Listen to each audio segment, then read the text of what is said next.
There is someone in your life right now who keeps winning. Not dramatically, not loudly.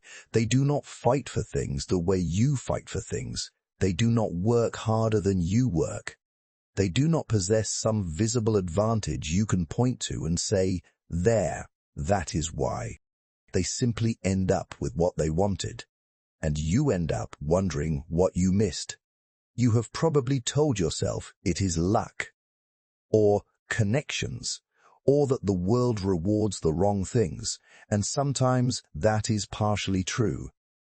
But there is something else happening, something you were never taught to see. Because the education you received, in school, in your family, in every relationship and institution that shaped how you understand the world, taught you one version of how people work. It taught you that fairness is real, that honesty is returned, that if you treat people well, they will eventually treat you the same way. That good character is its own protection. And you believed it. Not naively, not foolishly, because in small, safe, low-stakes situations, it is true enough to seem like a law.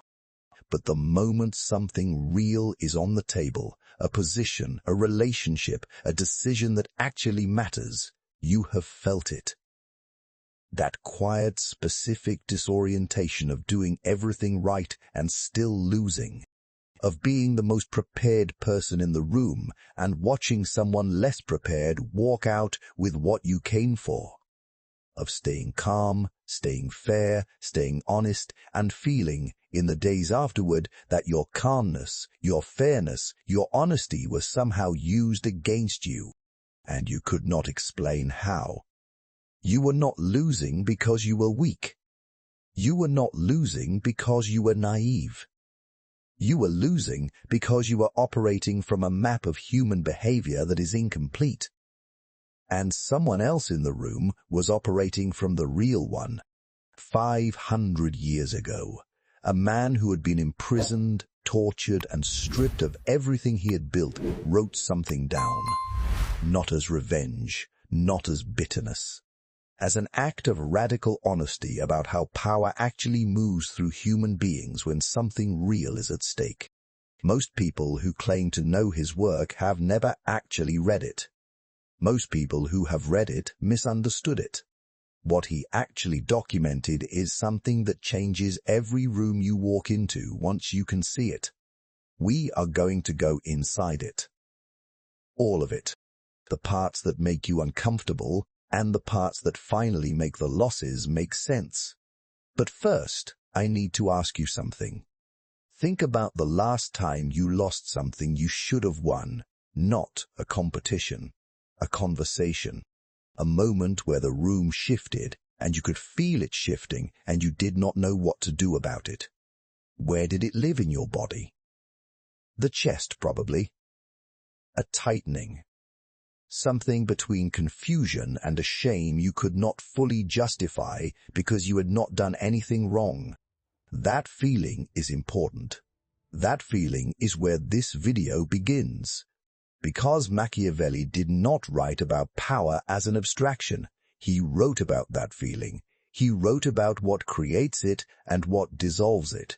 And he was the only person in 500 years honest enough to write it plainly. The man behind the map. Niccolo Machiavelli was 53 years old when he wrote The Prince. He was not writing from a position of power. He was writing from a farm outside Florence, where he had been exiled after the Medici returned to power and accused him of conspiracy. He had been arrested. He had been taken to the Bargello prison.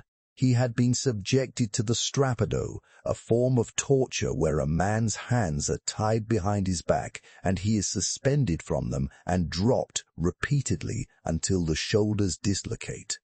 He did not confess, because he had nothing to confess. They released him, and he went to a farm, and he spent his days in a field. And at night he changed out of his work clothes into his formal robes. And he sat at his desk, and he wrote. He wrote later to a friend, In the evening I return home and go into my study. At the door I take off my daytime clothes, covered in mud and filth, and I put on regal and curial robes. And dressed appropriately I enter the ancient courts of ancient men. He was writing to the dead, to the Florentine statesmen and Roman generals and Greek philosophers who had understood what he understood. That power is not moral or immoral. It simply is. It moves. It finds weakness. It fills space. And the man who does not understand its nature is shaped by it without ever knowing how. Machiavelli did not write The Prince to teach people how to become evil. That is what people say when the truth makes them uncomfortable. He wrote it to document reality. The reality of how human beings actually behave when something they want is sitting on the table and nobody is watching closely enough to stop them. He wrote it because he had spent decades inside the machinery of Florentine politics watching good men lose, not because they lacked virtue, but because they lacked awareness. And he could not bear watching it any more without naming it. What follows is what he named, not as comfort, as map. Good people are the most readable. The people who get targeted most in competitive environments are not the weak ones, not the stupid ones, not the ones who lack talent or preparation or drive. They are the good ones, the consistent ones, the fair ones, the ones who treat people the same way regardless of who is watching. The ones who keep their word because keeping their word matters to them at the level of identity. And that consistency, that goodness, that reliability of character is exactly what makes them easy. Here is what nobody tells you about being a good person in an environment that contains people who are not. When you are genuinely good, you carry a set of invisible expectations everywhere you go. You expect honesty because you are honest. You expect fairness because you are fair. You expect that trust extended will eventually be returned because that is how trust has worked in your experience. Those expectations are not weaknesses in your character. They are weapons in someone else's hand. The moment someone identifies that you carry those expectations, they know something invaluable about you. They know how long you will wait before pushing back. They know that you will give the benefit of the doubt more than once. They know that you will choose harmony over confrontation when the cost of harmony feels lower than the discomfort of conflict. They do not need to be stronger than you. They do not need to be smarter than you. They only need to understand you better than you understand them. Machiavelli watched this dynamic repeat without exception across the most sophisticated political environment of the Renaissance. Dirty players do not attack strength. They attack patterns. They watch who pauses before responding. They watch who gets uncomfortable when silence stretches. They watch who rushes to smooth tension before it resolves itself. They watch, they map, and then they move. Not quickly, slowly, carefully, in steps small enough that each one feels almost tolerable in isolation. A small delay here, a slightly shifted version of the truth there, a quiet repositioning of blame that settles so gradually nobody notices until it has already formed. Each step is small enough that confronting it feels excessive. Naming it feels dramatic. Reacting feels paranoid. So the good person says nothing, adjusts, extends more benefit of the doubt. And the other side takes careful note, because the good person's restraint was not weakness, but it was read as permission. Morality without awareness is not virtue in hostile environments. It is exposure. The solution is not cruelty. The solution is not suspicion of everyone. The solution is simpler and quieter than both. Stop being completely readable, not to everyone, not permanently, but stop handing the full map of yourself to people who have not earned the right to hold it. You do not owe your thresholds to people who are measuring them. You do not owe your patterns to people who are studying them. You do not owe your predictability to people who profit from it. The moment you become genuinely unknown to someone, the moment there is something about you they cannot calculate, the dynamic shifts. Not because you became harder, because you became expensive. Chosen weakness is invisible power. This is the truth that sounds most wrong before it makes the most sense. And I know what part of you is already resisting it. The part that says, I am not going to pretend to be less than I am. I am not going to perform weakness. I have spent my entire life working to be taken seriously, and I will not give that up. Stay with me. Because what Machiavelli observed about visible strength is not what you think it is. Visible strength puts people on guard. The moment you walk into a room showing everything you know, every capability you possess, every layer of awareness you carry, people close. They protect their angles. They share less. They reveal nothing they did not plan to reveal. But when someone underestimates you, they open. They talk more freely than they intended. They make decisions faster than they should. They reveal priorities they normally keep private. They show you exactly how they think when they believe they are the more capable person in the room. And all of that, every piece of it, is information you would never have received any other way. Machiavelli called this controlled weakness, and it is one of the sharpest instruments available to anyone navigating a world full of people performing their own versions of strength. Controlled weakness is not pretending to be incompetent. It is choosing when not to show what you know. It is deciding when not to correct an assumption. It is understanding that sometimes the most powerful move is letting someone believe they have the upper hand while you quietly receive everything their confidence is handing you. The impatient person gives themselves away immediately. They cannot resist showing competence. They cannot sit with being underestimated. Their ego demands recognition before the right moment arrives, and in demanding it early, they close every door that patience would have left open. The patient person understands that early recognition closes access, and closed access stops the flow of information. And information is the only advantage that never runs out. When someone feels safe around you, feels certain they have correctly assessed who they are dealing with, they stop being careful, they rush, they over-explain. They make offers they would never make if they felt the balance was equal. They say things that reveal far more than they meant to.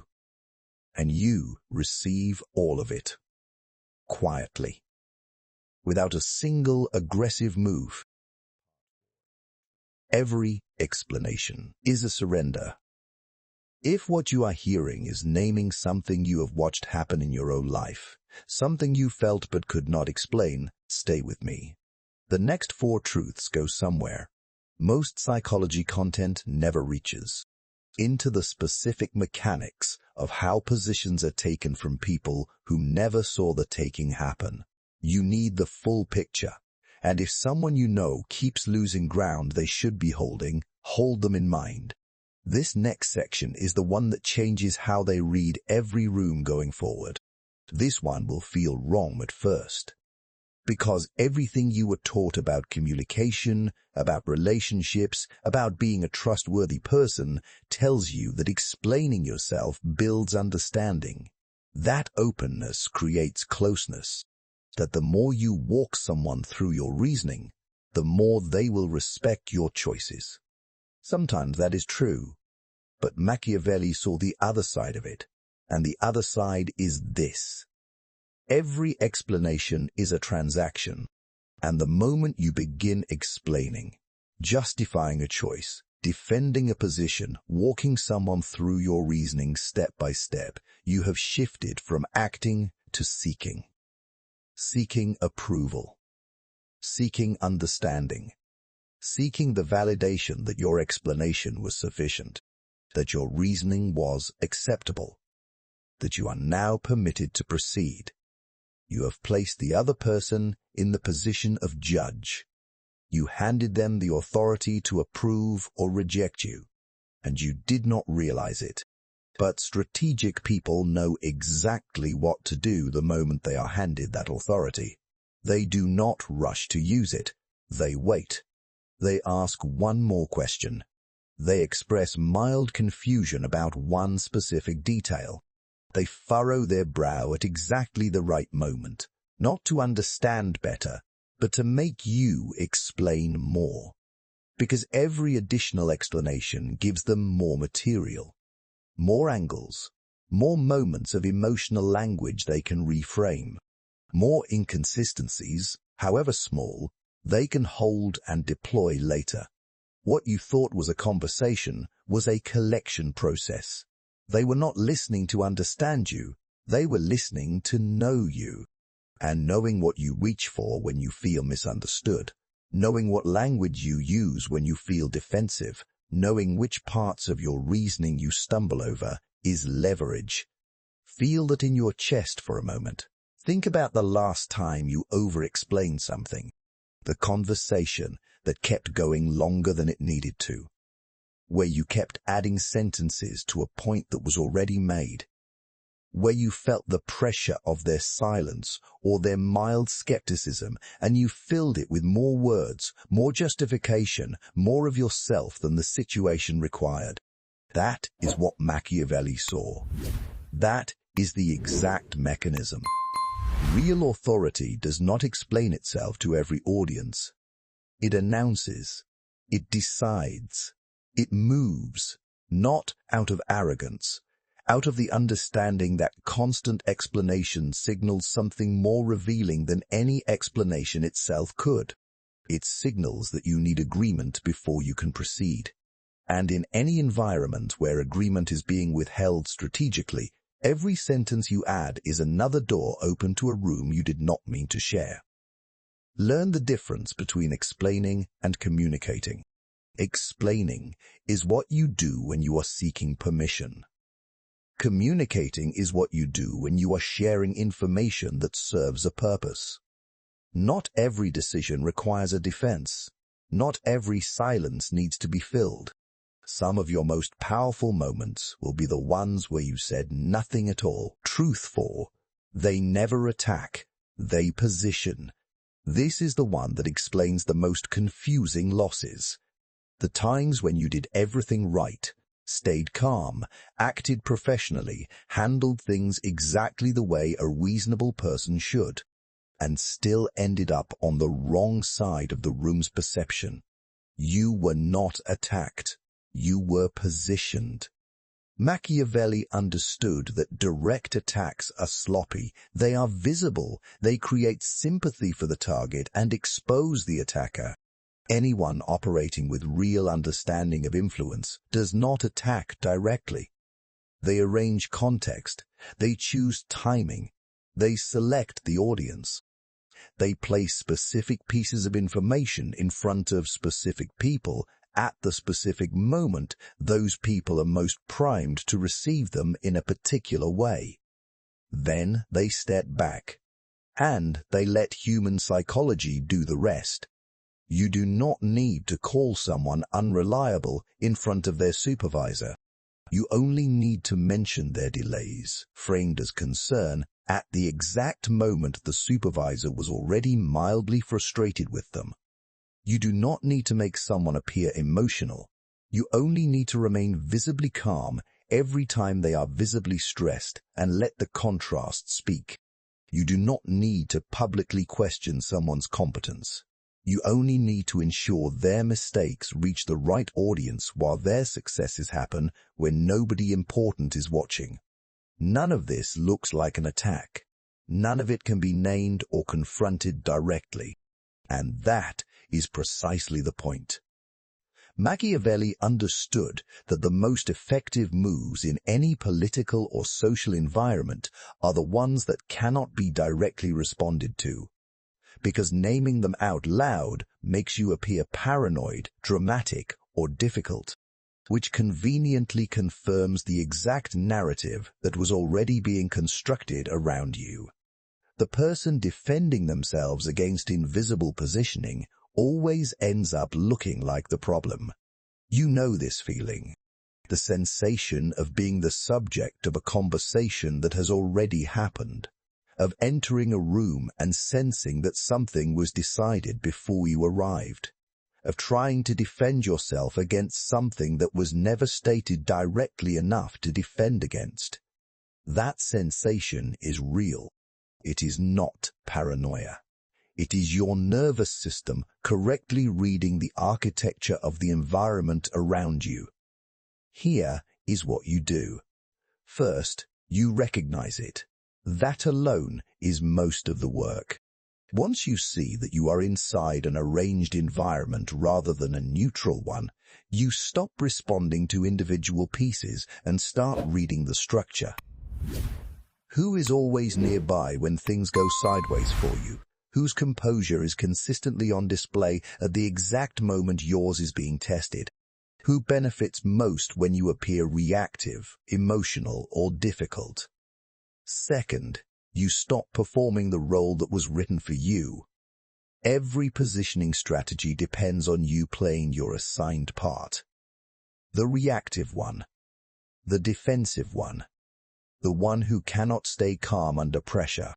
The moment you refuse that role, the moment you receive the pressure without the expected output, the design weakens. A frame without a reaction to sustain it cannot hold its shape. If something is clicking into place right now, if you are reading your own past experiences differently, write one word in the comments. Just one. The word that names what you now understand about a loss you never fully made sense of. We will come back to that at the end. Keep watching. The final 3 truths are where the entire framework lands. Truth 5. Fairness is a principle. It is not a guarantee. Machiavelli was not against fairness. He was honest about when it works. Fairness works beautifully inside a genuine shared agreement. When both sides intend to honor the same standard, fairness is not just morally correct. It is strategically efficient. It reduces friction. It produces outcomes neither side could reach alone. But the moment one side quietly stops honoring that standard while the other side keeps faithfully applying it, fairness stops being a shared principle. It becomes a one-sided disadvantage. And most good people fall into this trap, not because they are foolish, because they are loyal. Loyal to the standard.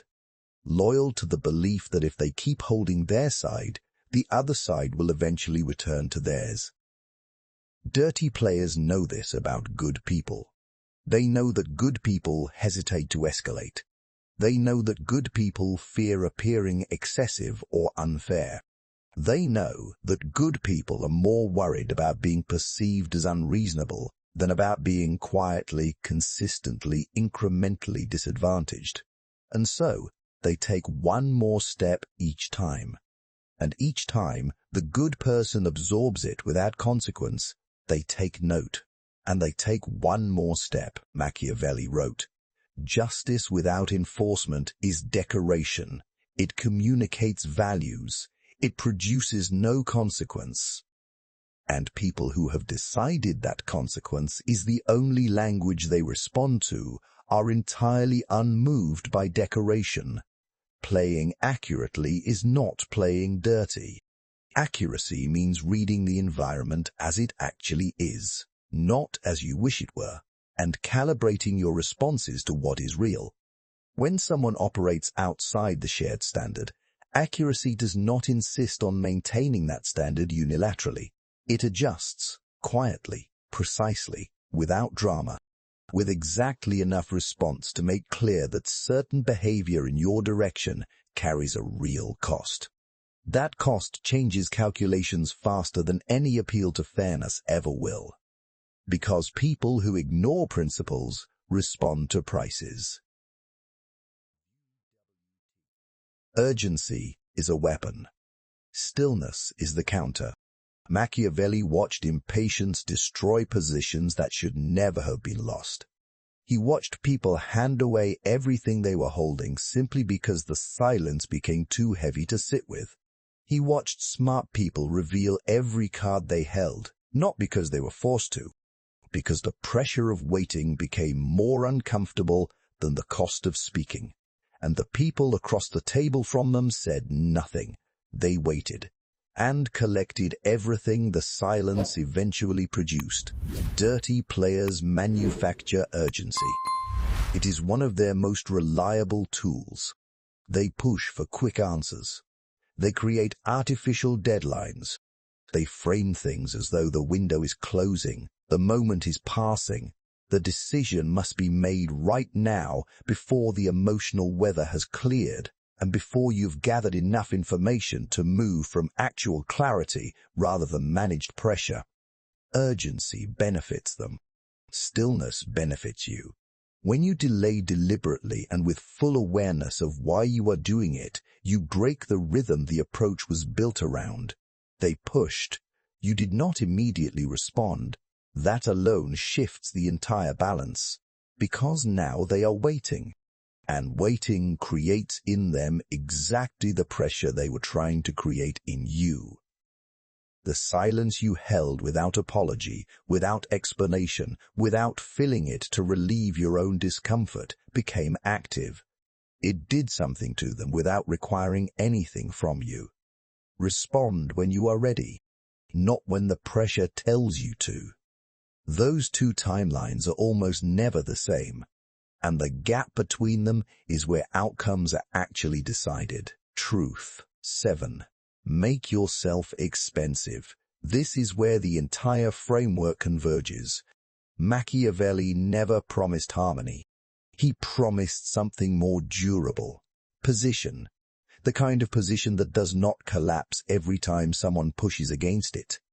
The kind that does not require constant defense, because the cost of attacking it is already understood to be high. And here is the truth most people resist. Position is not given because you deserve it. It is not awarded because your character is solid, or your intentions are good, or you have worked harder than everyone else. It is earned through consistent demonstration that certain behavior in your direction carries a real and reliable cost. Not a dramatic cost, not a punishing cost, just enough cost that the calculation changes. Dirty players operate where access is open. They invest energy where reactions are reliable. They return to wells where water has always been available. When the well stops being accessible, when reactions stop being predictable, when explanations stop being volunteered, when engagement stops being automatic, they do not fight for access. They redirect, because their system requires return. No return means no reason to continue the investment. You become, without confrontation, without drama, without a single raised voice, too expensive to bother with. This is not about becoming cold. It is not about shutting people out. It is about something quieter and more permanent. Becoming genuinely self-possessed. Knowing who you are clearly enough that someone else's commentary about it does not find purchase.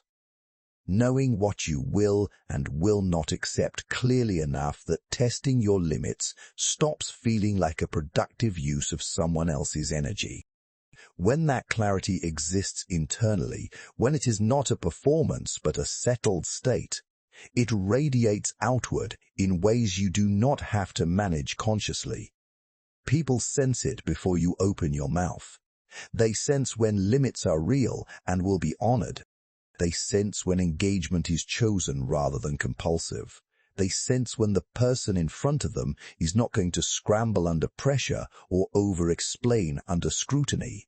And people who sense that adjust their behavior accordingly, not because you demanded it. Because the environment you carry around, you made a certain kind of behavior toward you feel like more effort than it is worth. The final truth. I want to bring you back to the beginning, to that person in your life who keeps winning without appearing to try. You understand now what they understand, not cunning, not manipulation in the way the word is usually used, awareness. The specific, trained, deliberate awareness of how human beings actually behave when something real is on the table, of how patterns get read and exploited, of how positions get arranged rather than attacked, of how urgency is manufactured and stillness is the counter, of how readability is a liability and genuine self-possession is the only protection that compounds. Machiavelli did not write about power to celebrate it. He wrote about it the way a doctor writes about disease, not to promote it, to make it visible. Because the thing that cannot be named cannot be defended against, and you have been defending yourself against things you could not name for a long time. The losses that confused you most were not accidents. They were not bad luck.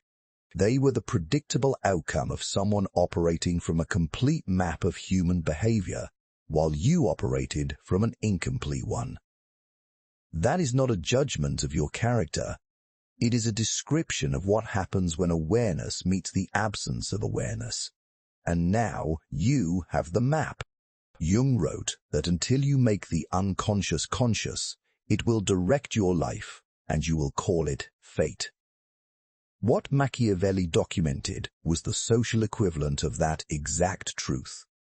Until you see the forces operating around you, you will keep experiencing their effects and calling them bad luck. You have seen them now, and seeing changes everything. Not because you will become someone who operates without integrity, not because awareness requires you to abandon what makes you good, but because goodness without awareness is not protection. It never was. The good person who understands the game is not less good. They are finally free to be good on their own terms, not on terms someone else set while they were not looking. You are allowed to stop explaining yourself to people who are using your explanations against you. You are allowed to let silence speak where words have been leaving you exposed. You are allowed to become genuinely unknown to the people who have been profiting from knowing you completely.